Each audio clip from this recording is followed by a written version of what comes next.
Hello, welcome everybody. Really excited to see everybody. I see we have Wayne Mandeville in the house as well. What a wonderful surprise. Welcome to our entrepreneur series sponsored by Nudge and Tech Beach, a 4-part series on building sustainable growth. Today, we're going to talk about ideas to execution in this first part. And I just am extremely excited by who I have the honor and privilege of interviewing and sharing some stories with you today.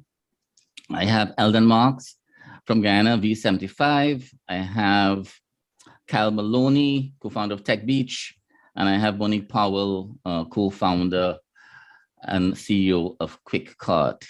Right. So welcome everybody. Before we jump in, I want to let everybody know we have a wonderful giveaway. It'll be announced tomorrow, and it's the giveaways are actually from our 4 Nudge entrepreneurs: We Pals, Ali and me, Boaty Designs, Alex Robbie. All right, so look forward to that. And again, sponsored by Nudge and Tech Beach. And I'm going to just jump right in. You know, I'm going to ask Eldon, begin with Eldon first. And Eldon, I'd love you to just tell us a bit about how your company got started. And just that'd be good. If you can just start with that, how you got started would be wonderful. And also, I'm kind of curious about what is it that you like most about your business, right? Great, thanks, Scott. That's going to take me back. So the place and time that my company got started was when I was at the University of Guyana working with a lot of talented youth. And what hit me was that there were hardly any deliberate environments to help them hone their skills.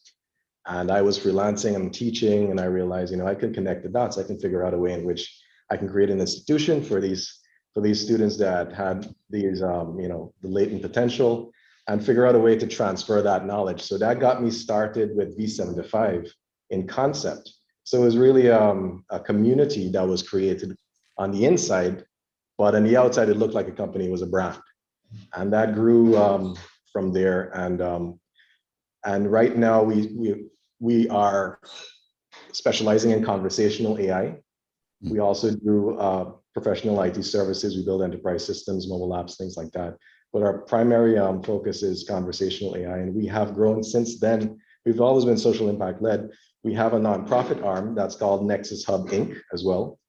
And we are also IDB Lab funded under that nonprofit too. And that focuses on creating opportunities for youth to enter into the tech field and start their careers in tech. What I love most about the companies is that it's always been about value first. So what got me started was really just identifying a gap, a problem to solve, and my passion hooked into that. And I was able to ride that wave to date, to create V75, build it into what it is, and to create a nonprofit. Fantastic. And I'm going to come back to talk about nurturing that passion a little later on today. And when I got on your website, funny you used the word community.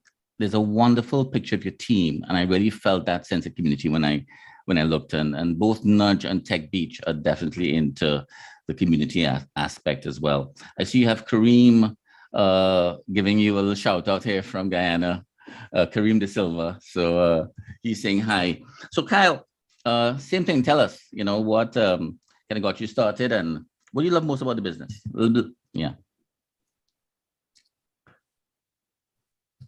It wouldn't be a call if I didn't start off on mute. So yeah, so it's good to be here, Scott. You bring a good vibe and a good energy, man. Always love being on these convos with you. Yeah. Yes, thank you. Yeah. So my story really begins with, I guess, my dad, right? Is first and foremost sort of thing in my mind in these last few months, given that he just recently passed away, and he's been a stalwart in my life and big impact in my family and extended family's lives. He's an entrepreneur. still feels weird to say was, right? So entrepreneur, and so seeing that growing up, seeing him thinking about how we can create value, solve problems, and make life better for the people around him, his community, his family. I really mimicked my life a lot around that. And so I studied engineering, and then from there came home and I started a tech company called First. It was both my biggest win at that point in time, and then shortly thereafter, my biggest failure. But in life, when you're at your lowest point in life, many times you're at your highest point of opportunity. As a quote that my father got. I don't know where you get it from, but that's one I remember. He loved to gas me up, man. So even when I was at that point there, I really felt as though that there was something else that I was coming on to, and ended up connecting with Kirk, my co-founder of Tech Beach, and he really sold me on what the opportunity was to connect the Caribbean technology community together and really progress the technology ecosystem in the region. And we're miles away from where we want to be, but significantly progressed from where we were 5 years ago on our journey when we began. And we're excited to bring together these groups of people like Monique through our accelerator program, and Eldon as well through our accelerator program, and have partnerships like what we have with you guys to really just progress the technology community and the opportunities for technology companies to really make a mark in our region and really catapult us as a Caribbean region. Yeah. Fantastic. Thank you. Thank you so much, Cal. Cal, tell me what, really lovely to honor your father, your real champion. What was his name? Curtis Maloney. Curtis Maloney, man. Fantastic. So we're gonna put this show in honor of Curtis, right? Maloney. And you see, he was an entrepreneur, and there's a respect I have for Caribbean entrepreneurs in the sense that there's a level. We have a lot of naysaying in the community and in the culture, and for any kind of entrepreneur to really make it and get through, it takes something extra. We can probably talk a bit about that right later on, but I want to hear, before I hear from Monique, I want people to start thinking of the kinds of questions we can ask this panel. I had the privilege of chatting with them before, and there's a lot of wisdom in those three faces you're seeing right there. So again, Monique, tell us a little bit about your business, QuickCart, as well, and what do you love most about it? Right. So QuickCart is a platform that allows people to go online, browse through restaurants and stores that are in their area, place the order online, pay online, and have it delivered to them, usually within 60 minutes. In terms of where it started or when, it was about 5 years ago. I was still working in corporate at the time, but I had gotten to a place where I was experiencing some amount of burnout. And I think kind of being at that place forced some amount of introspection. And I started to think, okay, so it's been a good run. What's next for you? And I've always been entrepreneurial minded. And I thought, especially since that coincided with the time that I was having this whole idea for this platform. And I decided that maybe now is the time, it's probably now or never. So I decided to take the plunge, and that was in 2016. Wow, 2016, fantastic. Yeah. So we're gonna jump into that. That's a lovely segue into where I want to take the next set of questions, right? Because in a sense, you said you had a little bit of a burnout, and you were kind of really ready to kind of take that plunge. I want to switch to Eldon. From your perspective, Eldon, and this is, I'm talking to also the audience, because I believe that many of you may have your own small business or thinking about entrepreneurship or have started, but each of anybody who has a business has had to, at some point with that idea, make that decision to jump, make that decision to get started, right? And sometimes we are pulled and sometimes we are pushed, right? A little bit. And it's all good. I love that quote by Curtis in terms of the lowest point, right? We've all had some version of that. So Eldon, I'd love to say in terms of that, what was the impetus that actually had you say, you know what, I'm actually going to go for it, right? And then also, what showed up as kind of your first early challenge, kind of once you jumped? Yeah, well, it was definitely a pull for me. It wasn't much of a push, but the impetus began where, like I mentioned, I identified a gap, and it was, for me, it was just so much untapped potential that we had, and it kept eating away at me to figure out a way in which, you know, all of these talented youth can discover themselves professionally through technology. And I thought about ways in which that can happen in a more, let's see, scalable manner. And I took the leap to register a trading name. And then that for me was that moment where everything began to pull me further along, just to take that first step, a very simple step. It took less than an hour to register a trading name. I had no intentions of really jumping into entrepreneurship. Before then, it was, I looked at entrepreneurs as individuals up on a pedestal. It's like, how could they do what they do? But I ignored all of that, and I felt that pull. It was just solving a problem. And before I knew it, there was a brand attached to it. And then we were speaking to clients, and then there was a lot of knowledge transfer, and that picked up from there. So it was really definitely that pull to solve a perceived gap, to solve a problem. No, thank you so much. You have me smiling because there's something about registering your business as a simple step that, even though it's a simple step, it has a major impact. And I don't know if anybody else can talk to that on the panel, but it's and you said something really also profound, Eldon. We think of this as a big thing to do, to become a business, to start a business, but isn't it a series of small steps as well, right? Like that, Kyle or Monique, any of you all had an experience when you first, what was it like when you actually registered that business? And you kind of saw that registration? Did you have any kind of reaction for yourself? Monique, I see Monique smiling, so I'm gonna ask Monique. Yeah. Well, I don't know that that was the first, time I felt a certain kind of push.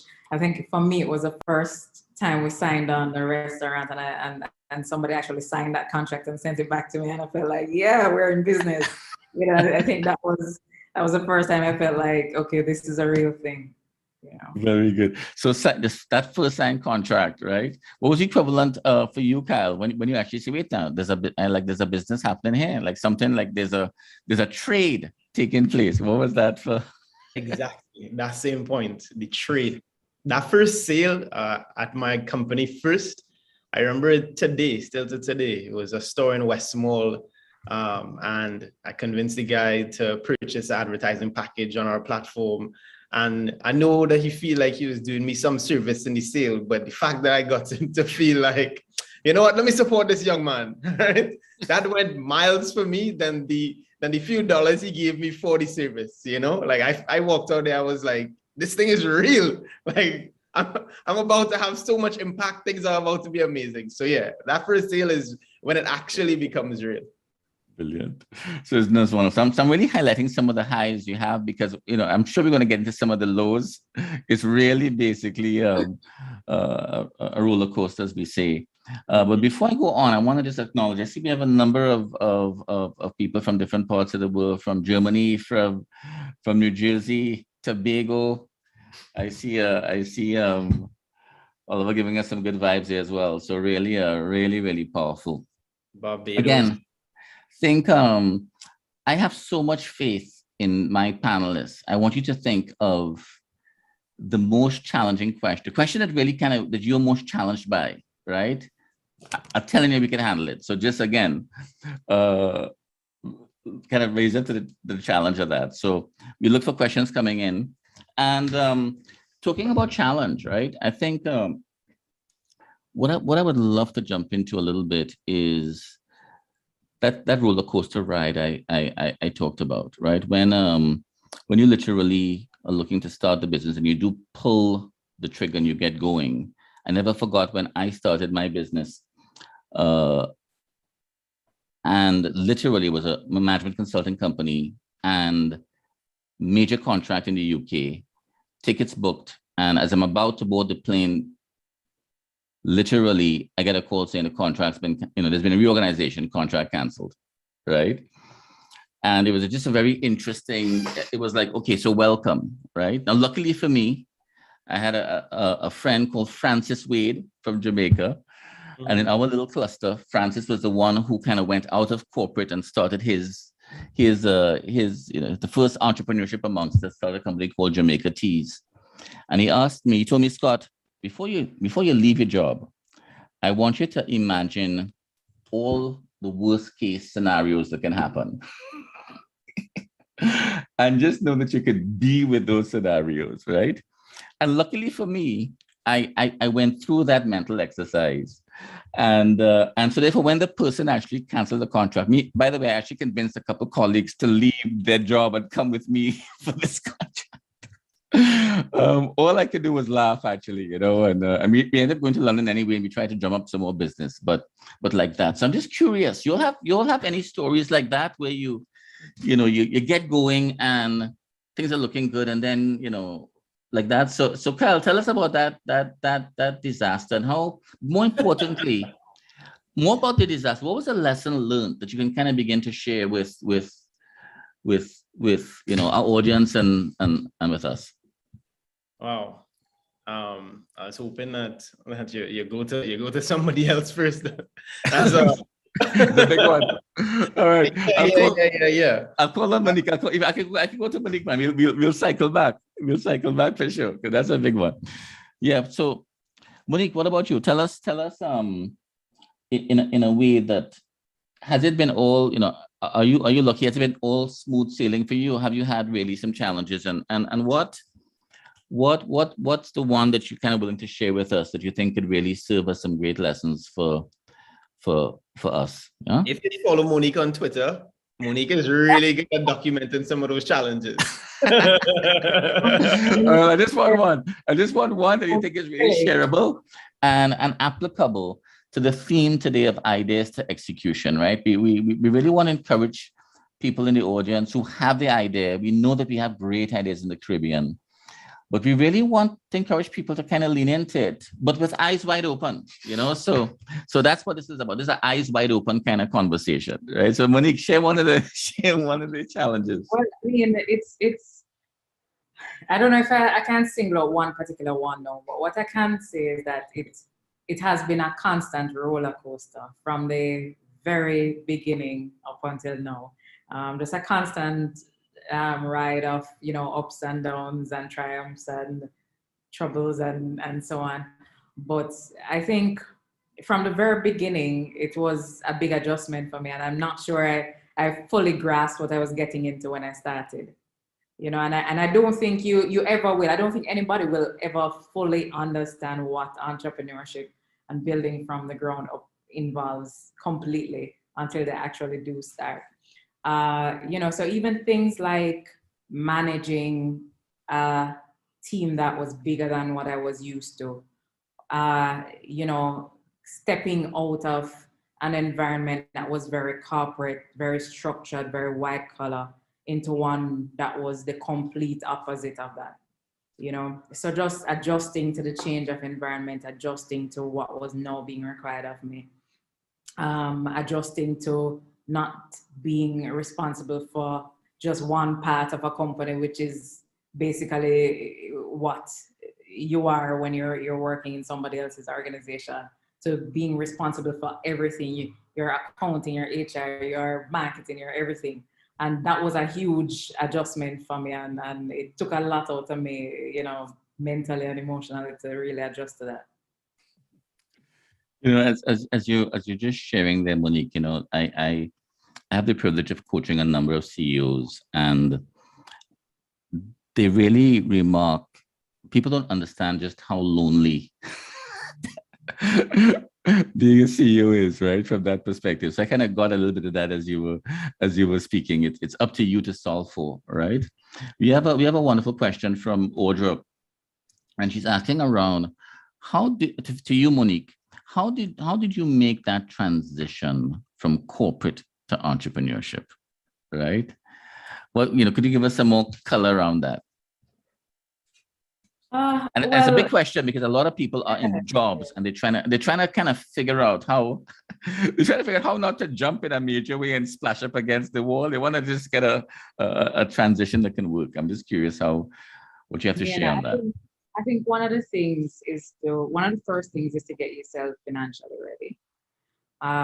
So what I did do before I took the plunge, I saved what was basically the equivalent of 1 year's salary before I made the plunge, and that kind of made the initial stages, kind of cushioned the initial stages of it a little bit, because one of the things you'll find when you're starting out is that you'll find that you're more of an optimist than you probably ever thought you were. So your revenue is going to be half of what you thought it was going to be, and your expenses are going to be double what you think it's going to be. And whatever profit you thought you were going to make in a year, you probably don't hit that profit level until year 3. So, you kind of want to make sure that if things don't go exactly as you think they're going to go, you have some sort of cushion that can hold you for a little bit. Also, and this is not something that I did before I started, but it's something that I can say that somebody should do, is to also get themselves mentally and emotionally ready. I don't think I was at the beginning ready for how much more weight running a company would put on my shoulders and on me mentally. I don't think I was ready for that, and it kind of took a toll on me in the first couple of years. So I think if somebody who is starting now can kind of put themselves in a place where they understand that, look, this is probably going to be one of the hardest things you've ever done, and you want to make sure that you have your support. You want to make sure that your family understands that you're about to do something very hard. You want to make sure your friends understand as well, and that you have that support system. And kind of just make sure that you also do your research before you start, because you might be in love with an idea, but you're the only one who's in love with it. So you want to kind of ask around, ask the right people, talk to potential customers, and make sure that what you think is a good thing to bring to the market is actually something that other people would value. Monique, where were you when I was starting my business? I mean, there's so many nuggets in what you just spoke of there. Getting emotionally ready, right? Having the right level of support, making sure that you have enough cushion and support, right? I was talking to Eldon about this the other day. We are very resourceful as Caribbean people, but it's almost a blessing and a curse. We're too resourceful, and sometimes we figure we can make it work with our resourcefulness and not have enough capital that can have us canvas go by, right? And I love what you said about projections. You usually get half revenue, double expenses.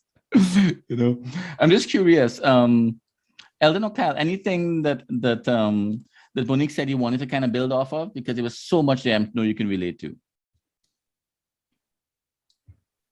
Well, yeah, I can jump in there. I'll hook into what Monique said about the heaping helping of optimism, because I think that's a typical thing. And when I started just reflecting on it, I started with this heaping helping of idealism about the entire journey.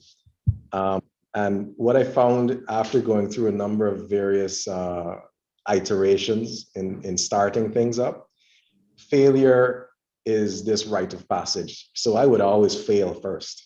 There would just be this point at which is a sobering moment to really validate whether you have what it takes to persevere and own the path that you've chosen from the inception. So you don't have a full concept of reality. You start with a lot of optimism, a lot of idealism, and then you stumble. And it's never a straight and narrow path. I can tell you, well, everyone knows this under the circumstances, but the point is that the failure there, after passing through that point of failure, and you get to the point where you make that decision, whether you just scrap everything and forget about it, or you dust yourself off and continue and try something different, that's the point that really makes the difference. And that's the point when you actually become, I believe, a solid entrepreneur, that decision that you make with regards to sinking or swimming. So I always, when I start something new, I fail first. There's a lot of obstacles because, looking at it as an analogy, I think of a ship in uncharted territory. There is always a lot of obstacles, but once you're able to carve that particular path in your wake, you would have cleared that particular path. You know better the next time around, and you can use that wisdom the next time around, and your failures become less and less. So in all, just reflecting on all of this, look at failure as that moment where you validate yourself, whether you're able to make it or not. And usually, if you really have that passion about what you're doing, you'll choose to persevere and go past it. So that's what I have to add. Thank you, Eldon. As you were speaking, what came to mind for me, and especially as you're from academia, there is a question mark as to whether our school systems prepare us for our relationship with failure, right? And in my experience, it hasn't prepared us too well at all, right? But the nature of R&D, as you're talking about, is failing. Yeah. That's the nature of any kind of innovation and research and development. So it's very interesting you would say that, but I think a lot of us are probably not jumping because of how it will look. I'm going to fail from that perspective, So it's very interesting, as you brought that up. Kyle, anything, given that you run a company that's helping entrepreneurs think about their ideas and failure. What's your perspective on that? Yeah, I think you hit the nail on the head as it relates to our region. I think a big failure of our education system is that they pit us against each other from early on, and they set in our minds early on that individualistic mindset that we need to come first in tests, we need to pass for our first choice and beat the person next to us. But in reality, you come out of that system and you're in the world, and everything is collaborative. Like right now we're going through the biggest collaboration experiment ever. Everybody needs to be vaccinated to reduce the likelihood of spread and impact, et cetera, and so it's a very collectivism sort of thing that needs to occur in order to have general impact on our overall society. And that's it. And that sort of like thinking is it across the board in every single industry and everything that we do. But for some reason, somebody early on thought it best to create this sort of extreme competitive sort of mentality or approach to us that's been inbred in us. And we think very individualistic, me, myself, and I, how much can I get? How much can I gain? How far can I get up the ladder?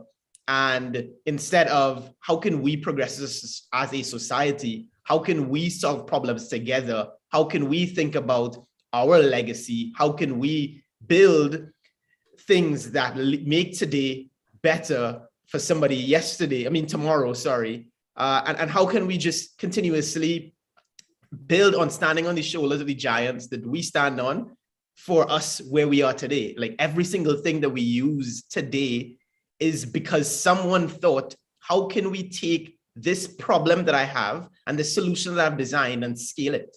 The clothes you're wearing comes from somebody at designing at scale, putting it in a store at scale, the platform we use in YouTube, scale, the phone, like every single thing is because somebody's thinking, how can we take this problem that we have and scale this solution significantly, Fantastic. Thank you, Kyle. Thank you so much. So you have a couple questions from the audience that they actually took me up on my challenge and have come with some really, really tough questions. So I know we're ready for it. But before I go, I know for the giveaway, one of the criteria is a piece of data that we need. So I want to ask, I'll start with you, Eldon. What was the date of your company's incorporation when it got registered? Well, the trading name was in 2014 and I incorporated in 2019. All right, great. What about you, Monique? We incorporated in 2015. 10 and 15. All right, great. And you, Kyle? 2016. 10 and 16, great. So Monique, I have a question that I'm going to put towards you as you brought up this issue of emotional readiness, right? How do you know? This is from Julie Avey in the audience. How do you know you are ready? Financial readiness might be easier to calculate and project, right? It's a point, but big question. How do you know if you're ready? I don't think you're ever going to be completely ready. You know, it's one of those things that I feel like if you feel like you're 80% there and you have a few cushions in place somewhere, then you just decide to go for it. Once you've thought about how you'll feed yourself, and if you have a family, your family, until the business gets to where you want it to get to. Once you have thought about the fact that you're about to do something that is difficult, that is grueling, that is probably going to have you working more hours than you've ever worked in your life. Once you've thought about that and processed it in a deep way within yourself, and you said, if after you think about all of that deeply, you still feel like this is something that you want to do, you go for it. Because you're never going to be completely ready. I don't think you ever will be. I think that is such an honest and probably the satisfactory answer for many people, but it's as honest and real as you could get. There's always something else coming, and I think that's why it's so important to the other point you raised about having the kind of support, and that's why I really feel for Cal's loss, because when you have a champion, somebody that is there regardless, right, is amazing. Cal told me a story that his father opened his own Instagram account, and on his Instagram account, he had the pictures and newspaper of all his children, right? And Cal had to tell him, Instagram is really for you, That's how much of a champion he was from that perspective. I want to bring up a question by now I'll put this one to you, Kyle. A question from Natasha Pantin, and she's saying, this idea of jumping, which I kind of positioned in the beginning about taking that chance to start. She says, how do you know that you're jumping towards the right thing when you're making the move? Yeah, I get this question a lot because I'm real big on pursuing your purpose and thinking a lot about legacy, about like what will be left when you're gone, and how are you impacting the world around you. And so how do you figure out what you're supposed to do is a question I'm asked a lot. And so this requires, for me, I can give you a good example for me, right? And so my background, I studied aerospace engineering, right? And now I'm connecting people together, right? And so very, very far away from each other. But what has always been like my North Star is my dad telling me, do things that make lives better for people, and in doing so, you will manifest what is your way of doing that. And so I stumbled into this space with Kirk, and until that point, I'd been this is my fifth business. It's a series of trial and being open and trying things that feel natural and innate to you, till you know where your true North Star direction is, and things begin unfolding for you much more quickly than they would necessarily for other people that are trying maybe the same thing. It's like when that footballer or that athlete hits their stride, it's that matchup between talent and skill that only they can do really well in that thing. And I believe within our lives, there is that thing that we can do really, really well at. And once we begin putting some preparation and training behind it, we're going to excel far more than the person next to us, because their skill set and their talent and their thing is something else, Well, thank you, Kyle, so much. So Tash, I think the bottom line is you jump and you let your North Star help you as you're jumping and try to find your notes or as your music as in my language. So someone brought up a human capital question I'm going to bring forward, but I'm going to move that towards Eldon, given Eldon has a community that he works within. And I know that Monique might have some ideas to it. When she talked about having to manage staff, lots of staff, that's the other bit of it. So the question Wayne Mandeville is asking is, as leaders, right, what are some of the human capital challenges and moments that you manage, and how do you address these issues through values, right? So wonderful team. I see some very young team that you're managing there, Eldon, right, as well. I'm just curious, what are some of the challenges, and how do you, what are some of the things strategies you have for that? Yeah, perfect. It was just to start this off, I'll preface this by saying that it was always a journey of discovery when it came to figuring out the right recipe. And I still haven't figured out the right recipe in terms of addressing human capital challenges to scale and identify the right formula for cohesion and the common core values that should be the foundation of every single team. Early on, there was this idealistic philosophy whereby we would start off as a collective. We would just work together to build together. As you grow, that works for a particular point in time, but as you grow, you'll find that as your company scales, there needs to be this telescoping effect where there will be certain tiers where the more senior individuals will mentor the more junior ones, and then you will be naturally pushed all the way to the top, and you lose that connection to some degree. And when that happens, you'll find that you'll lose touch with regards to maintaining that culture. So early on, I made it a point to focus on defining culture, what it is that we stand for, what are our core values. And I seeded that into the smaller collective. So they practiced it, I demonstrated it. So as they became the lieutenants and as the team grew, that particular collective or collection of core values was passed down. And we eventually became a collective that was self-preserving, whereby individuals with certain personality types that would respond well to the core values were well integrated, whereas others who could not necessarily say that they were compatible with it, they were naturally, excised, so to speak, and they went their way. So one of the first things that I'd recommend is that you start with a good collection of core values that you seed into the smaller group as you grow your team. And as you grow, you have to become fully aware of the fact that you will naturally have to disconnect, because you would have seeded the original team, but you'll have to naturally disconnect as your team grows. And when that happens, you'll have to pass the baton to your lieutenants, who will then take charge. And it's important, and this is another recent learning of mine. It's important that as your team grows, there is a certain delta that you have to maintain with your larger collective, because it works really well to have your smaller collective be very, very familiar with you. But as your team grows, you have to ensure that that delta is maintained so that you're not as familiar to everyone in your company.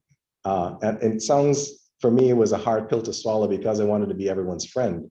But if you want to grow a highly functioning team, they need to have a certain disconnect with the individual that runs things. So you need to become less of a person and more of an image to them as your team grows. So those are things I can throw out there. Yeah. Well, thank you. That's really food for thought, Eldon. Thank you for sharing that. Monique, on your side, on the human capital side, what are some of the challenges and what are some of the strategies you have? And I'm just curious, does culture play a role with your company as well? It does. And I think culture isn't whether you have, video games in the office and you have fun time after work on a Friday. I think culture is what are the things that people will learn are important based on the level of importance you place on them as the leader of that team. So that's one of the things that form culture.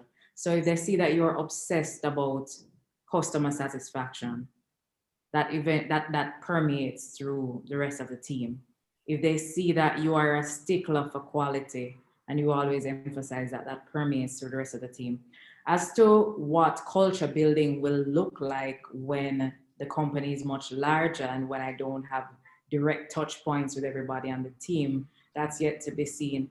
But while it's still small, I think the leader of the team has a huge role to play in establishing what is important, respect for everyone, customer focus, constant customer focus, those kind of things. I think it's important to understand that what you do and what they see you place emphasis on is probably more important than what you say or what you have on some mission statement or vision statement somewhere.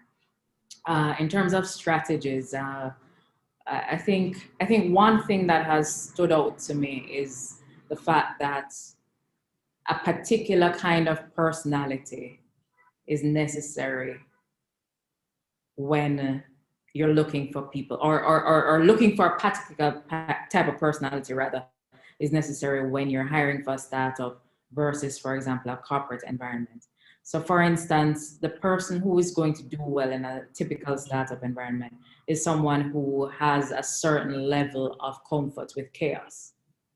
Because a company that's been around for 50 years will have a lot more established processes in place than a company that's been around for 3 or 4 or 5 years. So you want somebody who will see the chaos and not go crazy or not become overly frustrated, but will take pleasure in solving the problem and saying, okay, how can we declutter these chaotic processes and make something that works smoothly? And then they look at another little part of the business and say, how can we create processes that fix that part of the business, and they actually take pleasure in problem solving. So I think a big part of getting the team right is understanding that a startup requires a certain type of mindset and a certain type of personality. Thank you so much, Monique, for that. Really powerful.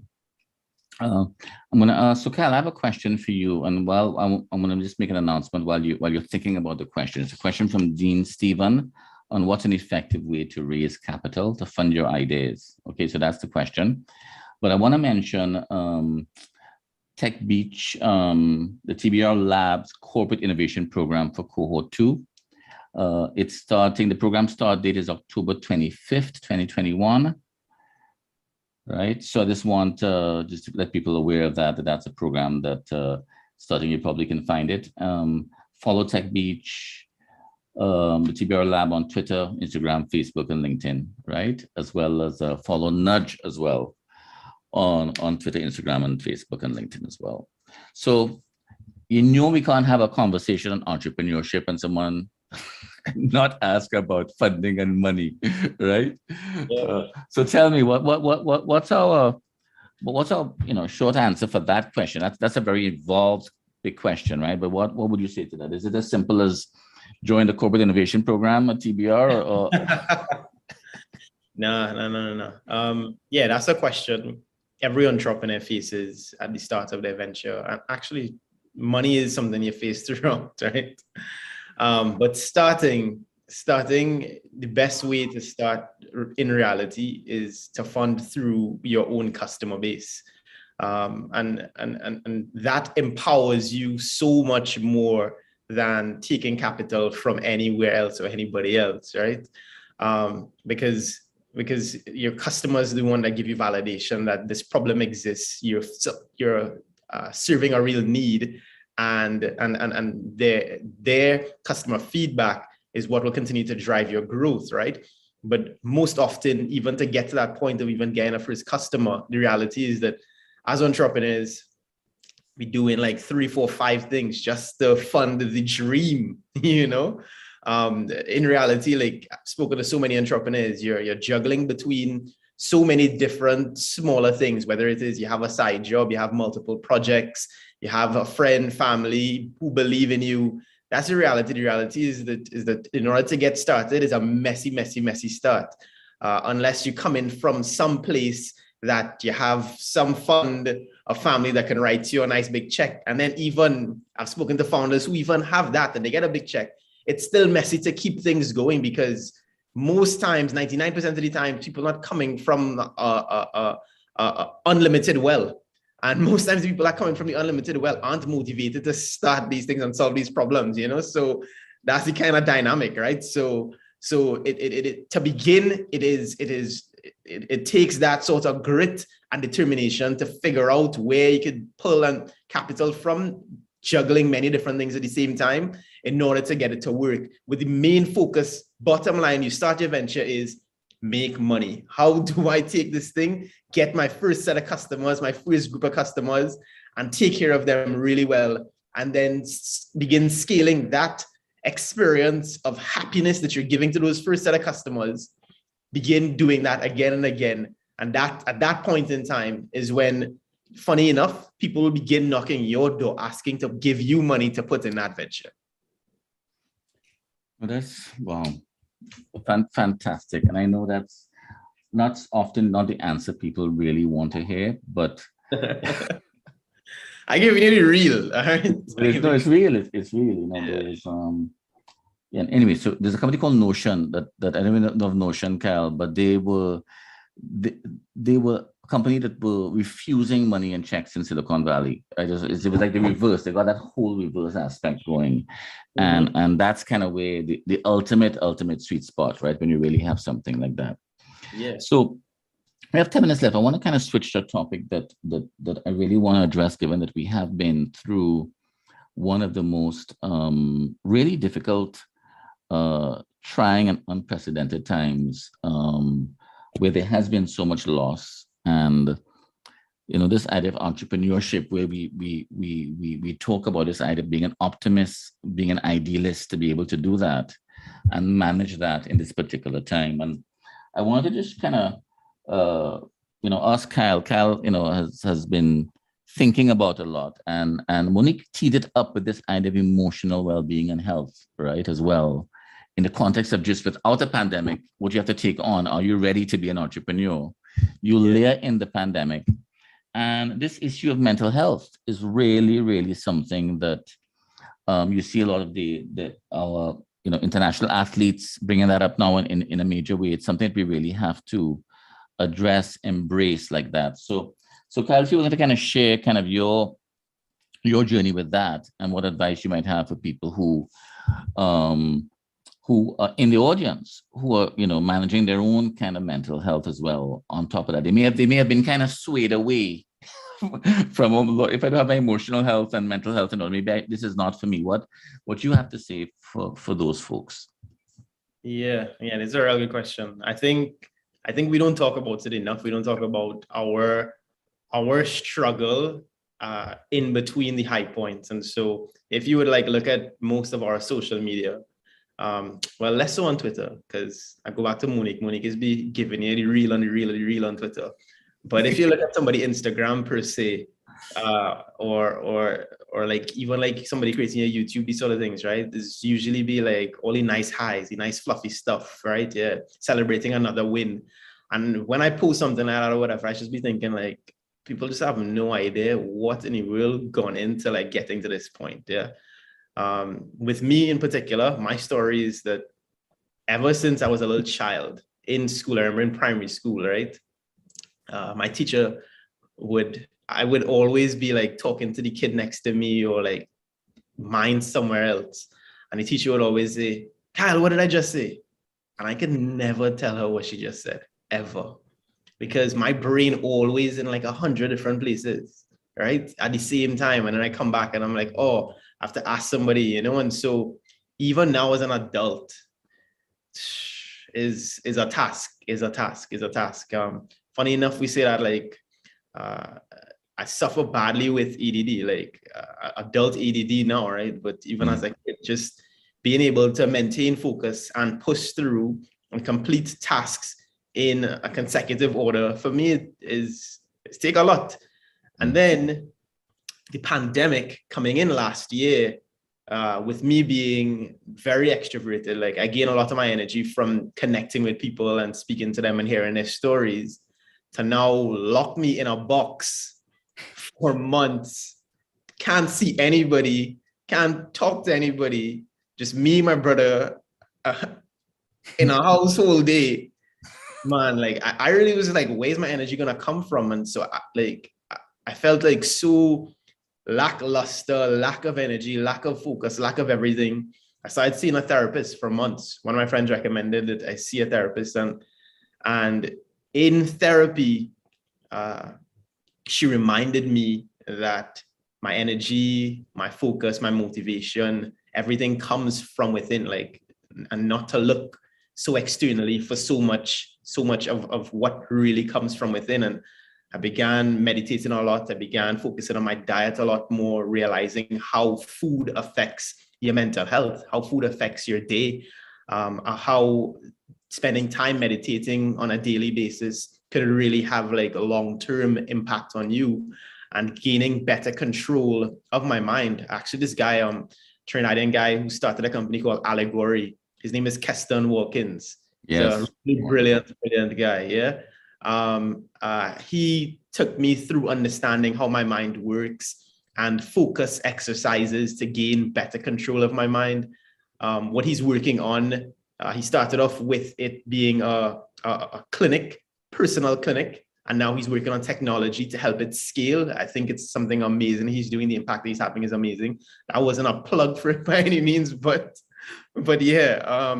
So I've been through, and I've been going through a series of these exercises and specific focus on increasing my focus and just getting better control of my mental health, for sure. Well, fantastic. Thank you so much, Carl, for sharing that. And one thing I wanted to share with folks, I think there's something we can learn from professional athletes, right? Professional athletes who are focused on performance. They have their sports psychologists, they have their nutritionists, they have a whole number of people that are in support of them to get their peak performance, right?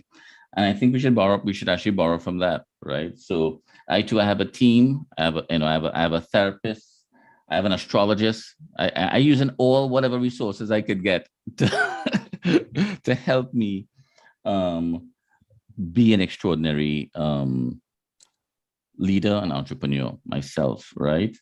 And this aspect of nutrition and well-being, again, keeps coming up as a theme, really, really important if you really want to play the kind of game that we're playing. So Carol, really thank you for sharing that. And we have this kind of little stigma in the Caribbean about that, about therapy, and we need to get over that very quickly if you really care about performance, and really not just performance, but unleashing your potential, really, from that perspective. So I want to kind of end, we have 5 minutes left. I want to end with a question to each of the panelists, just to kind of think about. And the idea here is, if there's somebody in our audience now who is literally on the fence, and let's just say that they are thinking about, I want to go for it, right? They want to jump, but they're a little hesitant. They haven't jumped yet. And you can give them one piece of advice, right? And we have many pieces of advice. You can tell them one thing today. What would you share with them for them to consider, right? Let me start with Eldon.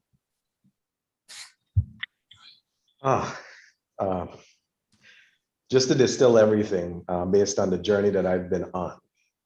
The one piece of advice that I would share with someone who's on the fence, who may be considering the entrepreneurial path, is that you've got to find that space within yourself where you are aware of what you can possibly offer the world in terms of value, and weave it in with a vision for doing so, action and intention.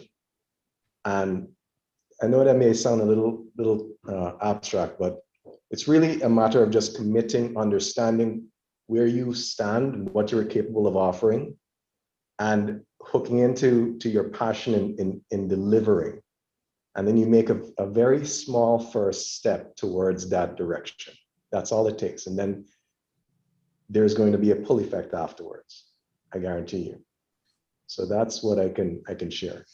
Very good, thank you. I'm hearing this aspect of having some self-awareness, what you're really capable of. Don't go from a place of that and then tap in your passion to the market. Thank you. Monique. I'd say if you've already thought about the three things I mentioned before, that personal financial cushion, the mental readiness and understanding that it's going to be really, really hard and demanding, and also making sure that what you want to do is something people will pay for. If you've already thought through those things and you're just plain hesitant, I think it's important to kind of look and say, all right, if 20 years time I look back, would I regret not giving this a try to see whether it would work or not? And personally for me, I don't want too many regrets, especially not regrets of a certain kind when I look back eventually. So if you have thought through just about everything you think you can think through and you're just hesitant just out of fear, then it might be time to kind of just suppress that fear and say, hey, let me go for it. At least now I'll know whether it works or not, rather than in 20 years time looking back and wondering, would it have worked if I'd done it? Great. Thank you, Monique. Kyle. Yeah. So underscoring everything everyone here has said, the only thing I'd add is a focus on community.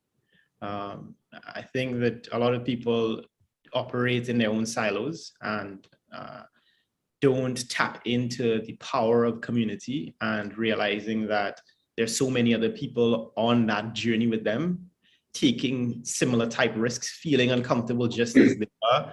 And so sharing those experiences as we are here doing now is really a powerful thing.